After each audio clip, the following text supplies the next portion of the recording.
ડભો ST ડેપોમાં વધુ એક બસનું લોકાર્પણ કરવામાં આવ્યું, જ્યાં ધારાસભ્ય શૈલેષ મહેતા દ્વારા લોકાર્પણ કરવામાં આવ્યું। મુસાફરો માટે આરટીઓ જે આરો પ્લાન્ટ જે છે અને કુલર મુકાયું, તો મુસાફરોની સવલત વધારો કરવામાં આવ્યો છે। તો મુસાફરોની સવલતમાં વધારો કરવામાં આવ્યો કે જ્યાં વધુ એક એસટી બસની ફાળવણી કરવામાં નવીન એક બસ જે ડભોઈથી વડોદરા, વડોદરાથી સુરત, સુરતથી અમદાવાદ અને અમદાવાદથી પરત ડભોઈ એ રીતના રૂટ રાખીને ચાલુ કરવામાં આવી છે। છેલ્લા એક વર્ષમાં સરકાર તરફથી આ ડભોઈ ડેપો ખાતે 6ઠ્ઠી બસ આપવામાં આવી છે।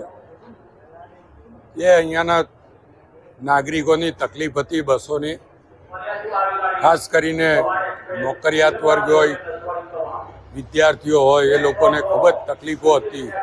એ તકલીફોના નિવારણ માટે વારંવાર સરકારમાં રજૂઆતો કરવામાં આવી હતી અને સરકારે આ બધી બસોની વ્યવસ્થાઓ કરી છે। હું આપના મારફત ગુજરાત રાજ્યના મુખ્યમંત્રી ભૂપેન્દ્રભાઈ પટેલ અને વાહન વ્યવહાર મંત્રી હર્ષભાઈ સંઘવીનો આ તબક્કે આભાર પણ માનું છું। સાથે સાથે ડભોઈ એસટી ડેપો પર આવતા પેસેન્જરોને પાણીની તકલીફો હતી।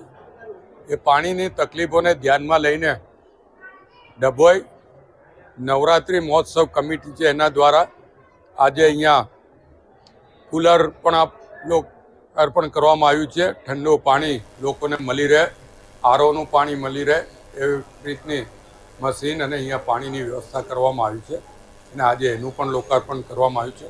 લગભગ